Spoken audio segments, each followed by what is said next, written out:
Welcome to the Human Meme Podcast.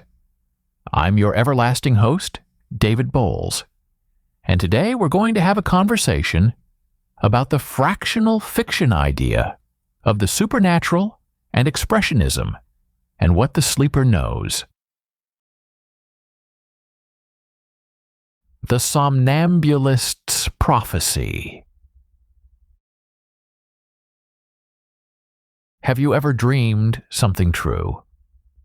Not metaphorically true, not symbolically true, actually true. You dreamed your phone would ring and it rang. You dreamed someone was sick before anyone told you. You dreamed a door opening that hadn't opened yet. Most of us have had this experience at least once. We wake up unsettled, the dream still clinging, and then something happens that makes us pause. Makes us wonder. We shake it off. We tell ourselves it was coincidence, pattern matching, the brain's talent for finding connections where none exist. We go on with our day. But what if you couldn't shake it off? What if the dreams kept coming and they kept being right? And you had to live with knowing what was coming while being powerless to stop it. This is the territory of my sixth fractional fiction novel, The Somnambulist's Prophecy. And today I want to talk about why I wrote it, what it's actually about beneath the surface, and why the question of prophetic knowledge has haunted human consciousness for as long as we've been conscious at all. Before I go further, I need to say something directly. This novel contains depictions of suicidal ideation. One of the central characters, a woman named Deirdre, has seen visions of her own death since childhood.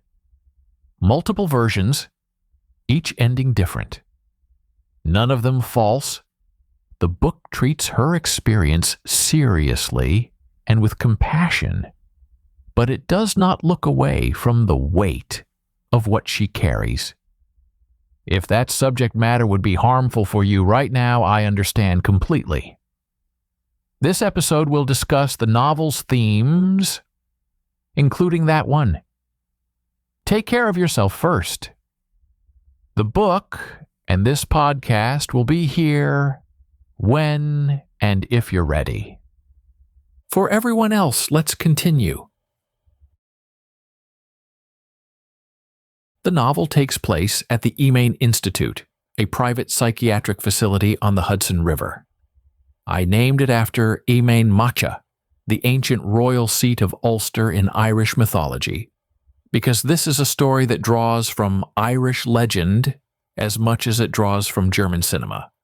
The narrator is Dr. Francis Morrow, a neuropsychologist who specializes in disorders of consciousness, the liminal states between sleeping and waking, where the self becomes uncertain of its own territory. Francis arrives at Emain to study a patient named Cesare, a man who speaks prophecies in his sleep. Yes, that Cesare. The name comes from The Cabinet of Dr. Caligari, the 1920 German expressionist film, where a somnambulist in a carnival sideshow predicts deaths, while under the control of a sinister hypnotist. The fictional Cesare's parents loved that film, and they named their son after its central figure. A naming that would prove, as Francis notes, not innocent. Nothing in this story is innocent. The Cesare of my novel is no carnival performer. He was a scholar of comparative literature before his condition manifested. He understood the illusion his parents had made, understood it with the kind of irony that comes from living inside a metaphor you didn't choose. And then there is Deirdre. Her name comes from the oldest and saddest of Irish legends, the story of Deirdre of the Sorrows, a woman whose beauty was prophesied to bring destruction to Ulster. In the original myth, Deirdre sees her fate and chooses love anyway, knowing it will destroy everyone she touches. She accepts the prophecy and walks into it. My Deirdre is a patient Eddie mine. She sees her own death in multiple versions. She has seen it since childhood. And unlike the mythological Deirdre, she's still alive, still waiting, still not knowing which version will prove true. Let me tell you why I built this novel from these particular sources. Fractional fiction, for those encountering the term for the first time, is a methodology I developed across 6 novels now. The idea is to synthesize classic literary texts with original narrative and contemporary research. Not adaptation, not retelling, synthesis. Taking dramatic architecture that has proven its power across centuries and fusing it with new questions, new science, new ways of understanding what makes us human. For the Somnambulist's prophecy, I needed sources that understood prophecy as burden rather than gift. I needed stories where knowing the future doesn't save anyone, where foreknowledge is a weight that breaks the people who carry it. J.M. Singh's Deirdre of the Sorrows, written in 1910 as Singh was dying of cancer, gave me that weight. Singh's Deirdre knows she will die if she returns to Ireland. She returns anyway, not because she doesn't believe the prophecy, but because she does. She chooses a brief happiness, followed by death, over a long life of exile and decay. The acceptance of fate in Singh's play is not passive. It is the most active choice his characters make. The cabinet of Dr. Caligari gave me the visual language, the institutional unease, the question of who controls the prophet, and whether the prophet can ever be separated from that control. In the film, Cesare murders at Caligari's command. But the film's famous twist ending asks whether we can trust anything we've seen, whether the narrator is reliable, whether madness resides in the institution, or in the one who perceives the institution as mad. I needed that instability. I needed readers to wonder whether Francis, our narrator, is documenting truth or constructing it. And Robert Frost gave me the epigraph that runs through the novel like a heartbeat. Those who plant in silence wait to see what grows. That line comes from a 1936 poem called "The Strong Are Saying Nothing." Frost wrote it about farmers, about the silence of spring planting, when everything depends on what happens next, and no one can control what happens next. But the line works differently in a novel about prophecy. Those who plant in silence, those who see what's coming and say nothing, those who wait. Francis, we learn in the prologue, had a wife named Jane. She was murdered. And the night before she died, Francis dreamed it. He saw it happen. And he said nothing. He did nothing. And she is dead. That's the narrator who's telling you this story. A man who has already failed to act on foreknowledge. A man who will have to decide whether to fail again. Now the science. Because this is human meme, and we don't separate philosophy from research, I need to tell you that the novel engages seriously with actual neuroscience. Somnambulism, sleepwalking, occurs during slow-wave sleep, the deepest phase of non-REM sleep. During this phase, the prefrontal cortex, the part of the brain responsible for decision-making and self-awareness, is largely offline. Sleepwalkers can perform complex actions, can navigate physical space, can even hold conversations, all without the conscious self being present to observe or remember. The neurological literature on somnambulism doesn't support prophetic speech, of course. That's where fiction takes over from science. But the mechanism, the idea of a self that speaks without knowing it speaks, a body that acts without the mind's permission, that's real. That's documented.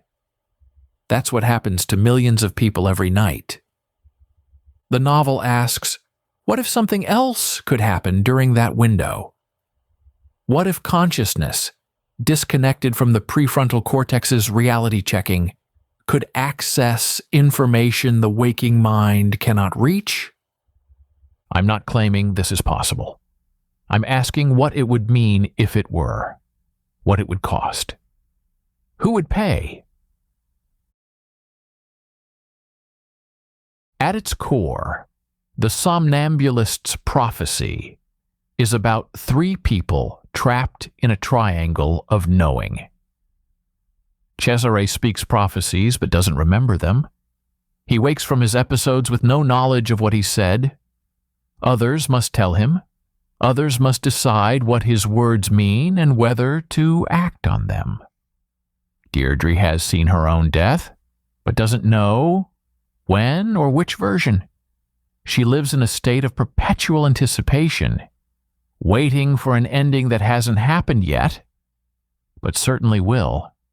And Francis, our narrator, knows what it costs to see the future and do nothing. He failed once.